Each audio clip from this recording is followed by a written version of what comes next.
This will be a shorter video on the leaks and rumors of next-gen consoles. I intended to release this last week, but it didn't happen. But I still wanted to offer my commentary on the story, and let me know what you guys think in the comments, given the subject. Very briefly, there have been leaks and rumors of next-gen hardware for both Microsoft and Sony intended for 2027. The Xbox is going the route of having a bigger chipset, combining CPU and GPU, and believed to be more powerful than the next-gen PlayStation by up to a third in extreme cases. However, the difference will likely be negligible and more expensive overall. Leaks state they're going for a console PC hybrid, running games not only on the Xbox Store, but Steam, GOG, and Epic Game Stores. On the other hand, the only rumors about PlayStation 6 have been from an insider claiming they're aiming for a 2027 release. In a recent YouTube video, PlayStation's Mark Cerny and AMD's Jack Hewen talked about a Project Amethyst, their joint effort to push new machine learning tech into the next generation of consoles. They highlighted three key innovations: neural arrays, Radiance Cores, and universal compression, which promise major improvements in graphics, lighting, and performance. Altogether, they promise a greater gaming experience. So far given the rumors, the next Xbox appears to be driven by raw power of hardware, while the PlayStation appears to be a combination of hardware and software. One is using a chip that's bigger, while the other is leaning on machine learning, AI-driven rendering, and compression technology. My first thought, given the news, is who is this console PC hybrid going to be for? A console is a specialized piece of hardware, be it a gaming console or a music console, while a PC is general purpose. How is Microsoft going to thread the needle between these two extremes?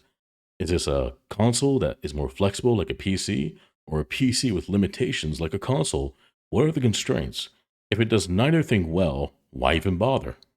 The market has shifted significantly in recent years, where Circana reports 60% of gamers are only buying 2 games per year. That's a lot less than people were buying a decade ago or more.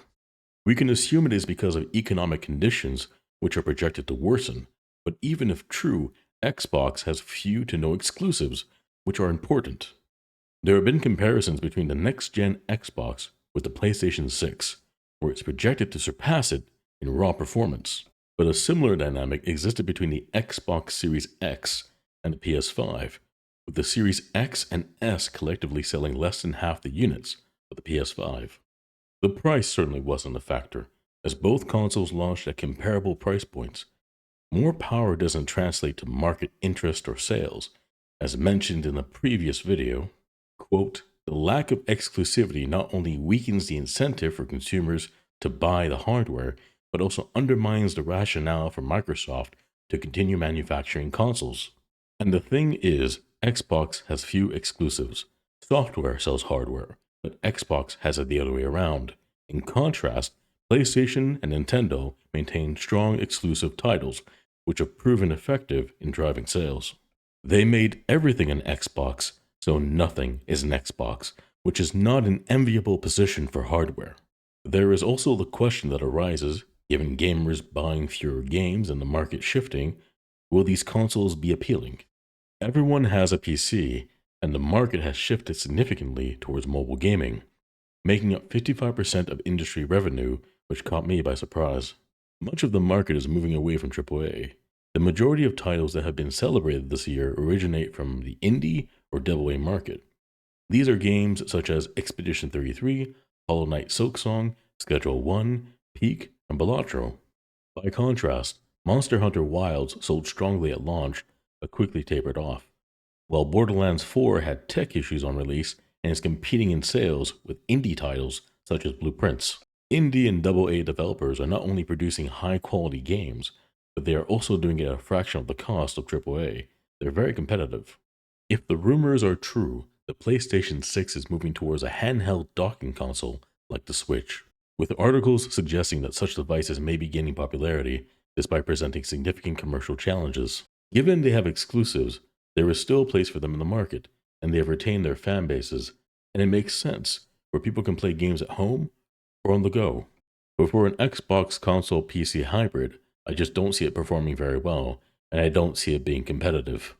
So those are my thoughts on the matter. Again, I wanted to have this out last week, but it didn't work out. I still want to provide content so you can see now what my opinions are.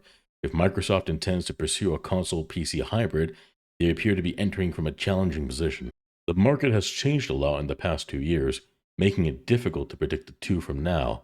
Still, it will be interesting to see how Sony and Microsoft navigate this uncertain landscape.